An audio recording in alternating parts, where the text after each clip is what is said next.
Ito yung surat ni San Pedro kakabsat kaya para kadagiti hentil. No nangigyon kakabsat ni Pedro, ti ministro ng kaya kang runaan dagiti Hudyo.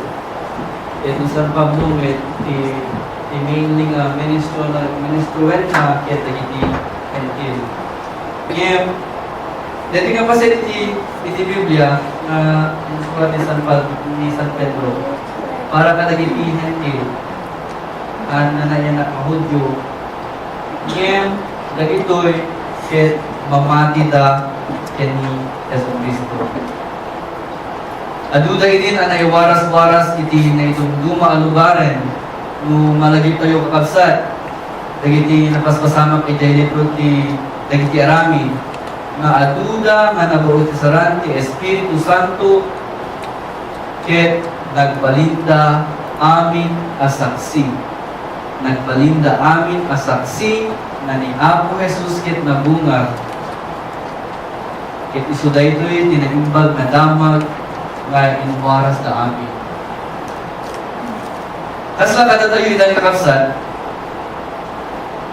uray no handay met nga nayanak nga Hudyo uray no hentil tikita dagiti Hudyo kada tayo datayo may kakabsat ket anak ni Apo babaen iti pamati tayo ni Apo Yesu Kristo. Amen. So nga rugyak man nga nabasahin mangurgidyo mo nga versikulo ni San Pedro kapitulo 1 una na ket pagkek akakabsat kabdaawan kayo anapili at ang tao ti Diyos ana iwaras-waras akas kang gandaet nga agnaet iti Ponto, Galacia, Cappadocia, Asia, ken Bithynia. Napili kayo akas mayanurot iti panggep ti Diyos Ama ken napasanto kayo babaen iti Espiritu na ken tapno agtulnog kayo ken ni Yesu Kristo ken madalusan kay iti darana. Sabay kumata maadaan kay iti nananay aparabor ken talna. Siya ni Pedro, mga apostol ni Yesu Kristo. Nuidan ko makakapsat, isukat tayo lahing naging lugar nga nagdapuan tayo, ken kastoy met nukwa, tikas la panaka surat na rugyak manen. Bagay kakapsat, kablaawan kayo anapili at ang tao ti Diyos ang naiwaras-waras as kas ganganain nga talanain agnanain itilahay na kahuloy hana Manila lawag wenno anyaman pay a lugar ang nagapuan ayon apay gaputa dati yung mamati kini Apo Yesu Kristo. Amen.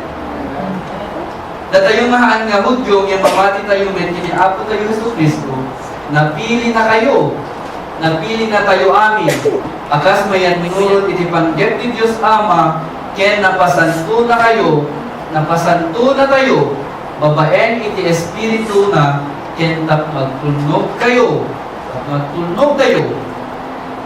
ken ni Yesu Kristo ken madalusan kayo iti darana. Sabi kumata madaan kay iti nananay parabor ken talna. Dito ti greetings ni San Pedro kadakwada. Daglagipin tayo nga dagito yung namamati kini Apo Jesus ken dagito dagiti saksi nga naiwaras-waras amin ken dagiti lugar nga napananda they're not open to the good news. Isu nga ada daytoy sagsagabaan ta ada daytoy rekrinain ta nga unda tumakit kas lang maupay da nga mga waragawag ka daytoy nga naimbag ka damas gaputa dagijay pangi waragawan ta ka handa nga kayat isu nga daytoy nga timbaga ni San Pedro nga nasapay kumata maadaan kayo itinanay aparabor ken talna. Grace and peace nga parabor ken talna. Parabor, grace ken talna. ket agapulaeng kini Dios Ama tayo. Agapulaeng daytoy kini Dios Ama tayo kabsat. Grace and peace parabor mental na. Naglagay tayo nga isunalay ti paggapuan ti naindaklan a parabor. Kaya dahil pa nga parabor ti Diyos kakabsat iti nakaisalakanan tayo, babae iti pamati tayo kinwana, babae iti pamati tayo kini Hesus Kristo. Amen? Akas ko na iti libro ti taga Efeso Kapitulo 2, versikulo 8-9, haantay nga nagunod daytoy babaen ti anyaman nga inaramid tayo. Haan, gapulay iti kastalaunay nga panagayat ti Dios kada tayo ket insagot na kada tayo daytoy nga panakaisalakan tayo. Apay tapno awan ti manipasindayag iti daytoy. Amen. Daytoy nga parabor kay nga intent ni Dios Ama kada tayo kabsat. Parabor. Dapo iti kasalaunay nga panagayat na intent na iti pagkutong anak na nga ni Apo tayo si Kristo. Siya sino man ang mamati ken kuana at mamatay na digat agbyag ang nanayon kunana. Amen. Dahil ito din nangguna ang parabor ti Diyos kada tayo ang mamati.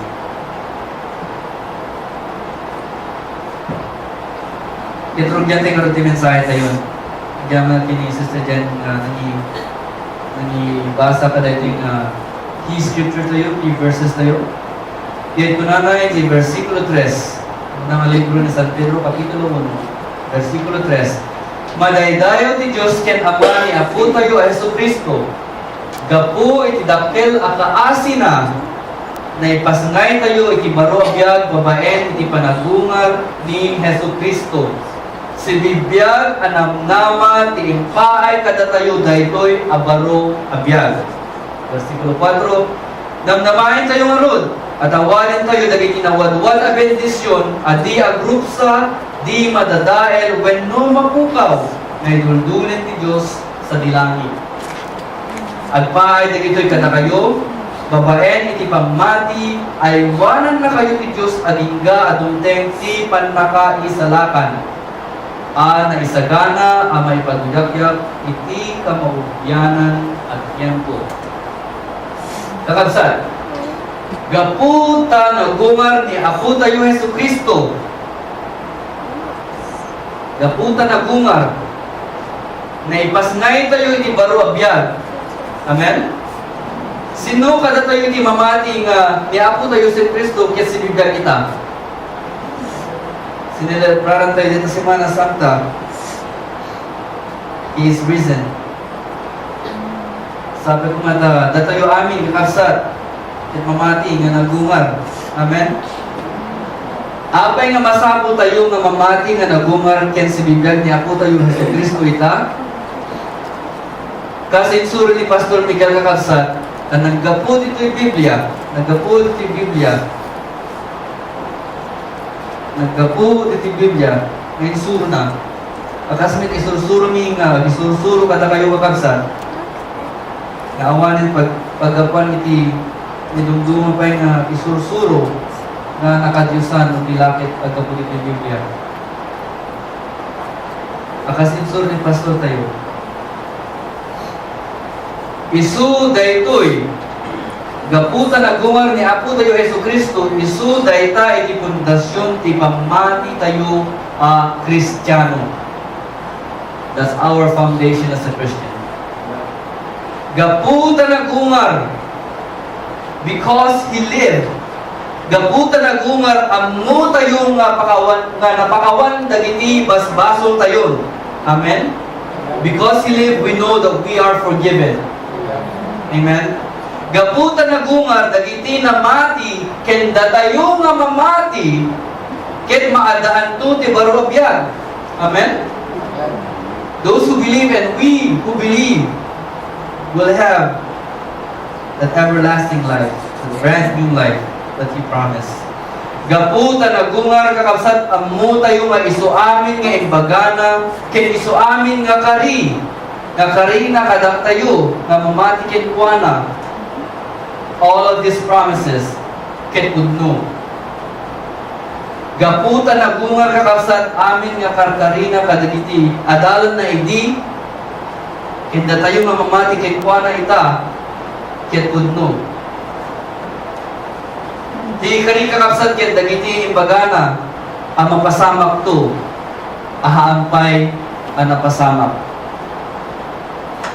Adu dagiti insa sa una kadagiti adalan na idi kadagiti 12 disciples na adu dagiti karkarina idi kadakwada nga haampay nga napasamak isumit dagita iti karina kadatayo ita. His spoken words to them that did not come to pass is His promise to us who believe. Abay, kapitan ni Apo kayo ng Yesu Kristo, isumit pa lang idi, isupay lang kita, at isupay lang saan nagbalbalo.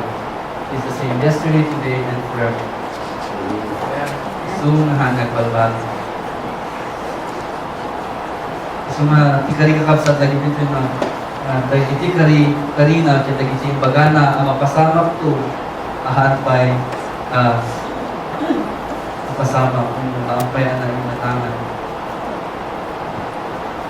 Gaputan na gumar dagiti bagana katapwada inikin dagiti karina isulaing itidalan.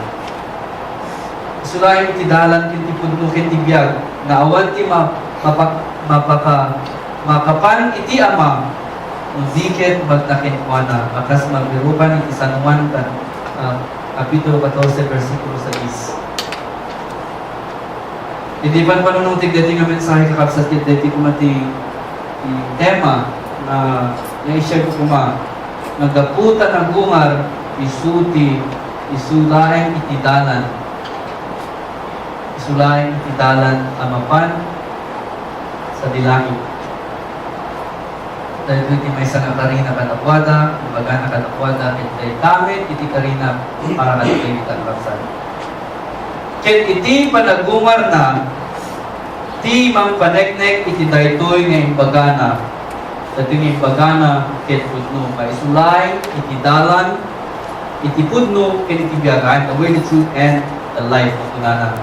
Awan kadagiti pangulo iti sabsabali nga pamati iti makapaneknek iti insuruda manyaman dagiti insursuruda ket pudno awan natay da pay lain ket ammo tayo maayan dagiti bangkay dayta nilay apo tayo Hesus Kristo iti nagungar ket dayta panagungar na isu ti panaka pamaneknek na ngano anyaman dagiti bagana idi ket pudnuda amin. Gaputan na gumar. Aduda dagita dahil duma nga agisursuro iti dalan. Dalan nga mapan sa langit para paradiso. Binuanyaman nga napagsayaatan tayo kuma. Ada ni Buddha. Ngem na tayo. Ket amu tayo ti ayan ti bangkay na. Ada ijay India ita. Confucius. Ada ijay Shandong China ita. Ti bangkay na. Ni Muhammad ada ijay Saudi Arabia. Joseph Smith ada ijay Illinois, England. Haan nga dagiti Hindu, dagiti Confucianism, dagiti Muslim, Mormon, bueno, anyaman anay idumduma apamati nga mangipaneknek nga dagiti sabali nga dalan nga insuruda ket pudno. Nilaeng apo tayo Hesus Kristo ta isuna laeng iti nagungar. Amen? Amen. Dapat iti karina nga inikkan na tayo iti kalintigan nga agbalin nga anak ti Diyos. Kalintigan nga agbalin nga anak